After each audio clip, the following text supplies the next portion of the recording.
Hey everyone, I'm Tiffany and this is Tiffany's Laser Lab. Here we're going to go over how to use your laser, how to test engraving settings, and fix common mistakes, and just in general, how to break everything down so we can make this easier for you. I've had our laser for about 3.5 years, I think, give or take. Definitely have learned some things along the way that I would like to help you avoid having to do. I watched a ton of videos. Sorry about the shake. I watched a ton of videos on various different issues and subjects. I've spent hours and hours researching just to try to get to where I am right now. So I would like to help you learn as well. And hopefully we can learn some stuff along the way together.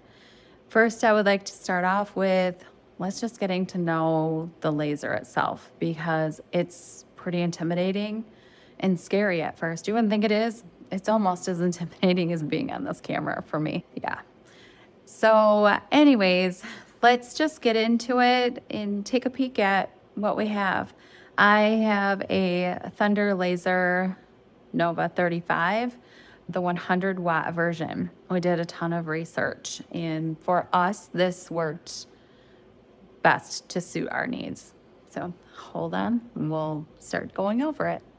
Also, please excuse the mess. We just moved, and things are very discombobulated, but I'll do my best to try to avoid everybody seeing the mess.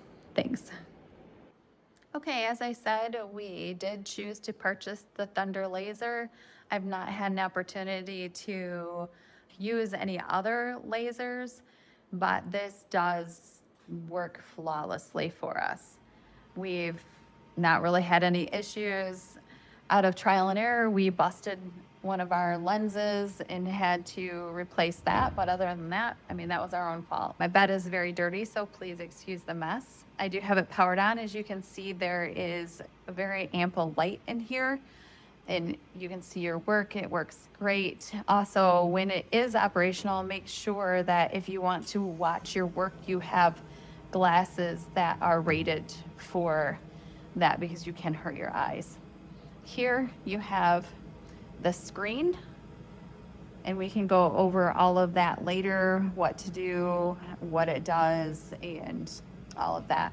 Here you'll see the stick has the green light on. That means that it's on and ready to go. Had I, say, sent a job to it and this door was open like it is, it will not fire. That light will be red and it'll send an error. A lot of safety features, which is very beneficial. Over here you have your power switches. That's how we turn this on. We turn this switch on and this switch. This is where we have the computer plugged into it so we can send our files over directly. You can do that, or you can choose to use a USB stick. If your computer isn't close enough, you can certainly do that. But we have a computer out here in the shop, so we just direct wire it to it. Key is super important. Do not lose these. I would highly recommend that you order another copy of them. You can get those directly from, if you have a Thunder laser, you can get them directly from Thunder. This is the key. This is where you open this up. This is our pass-through. Works great for if you have larger projects that you're working with. Then you can just have the extension of that piece hanging out here. We have used that so much, so we are very thankful that we got that. And then, I'm sorry, I'm struggling with my key today. And then down below is your crumb tray. This is where it's going to catch all of the little pieces that fall through the honeycomb. This tray pulls out for ease. If you're looking for a small piece, say you were cutting out some letters and you needed a dot or something fell through, I've had it happen a ton. If you're going to be cutting smaller pieces, make sure that you have this vacuumed out and cleaned before you start your project. And then just simply lock it back up. Back here, you will see the vent tube that takes all of the fumes to the outside.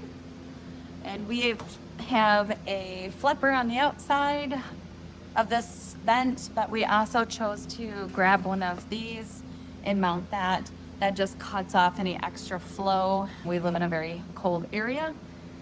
We have also, because we live in a cold area, this is where your tube is for the laser.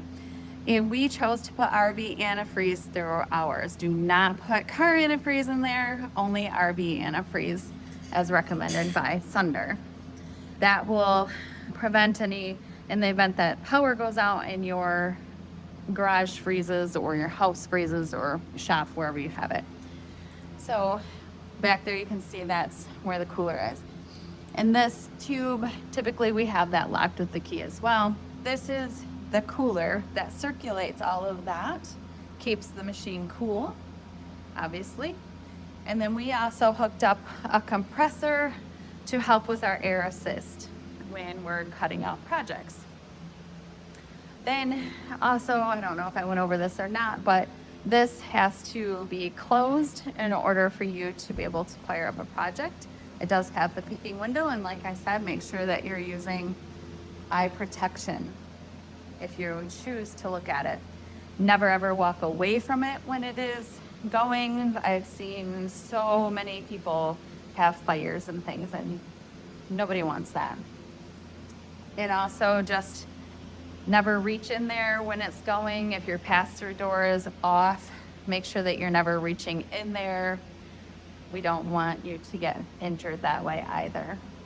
I keep just as a little helpful thing for me, I keep a basket of different things that we use most frequently. These are fold downs. We made these ourselves with our 3D printer that we have.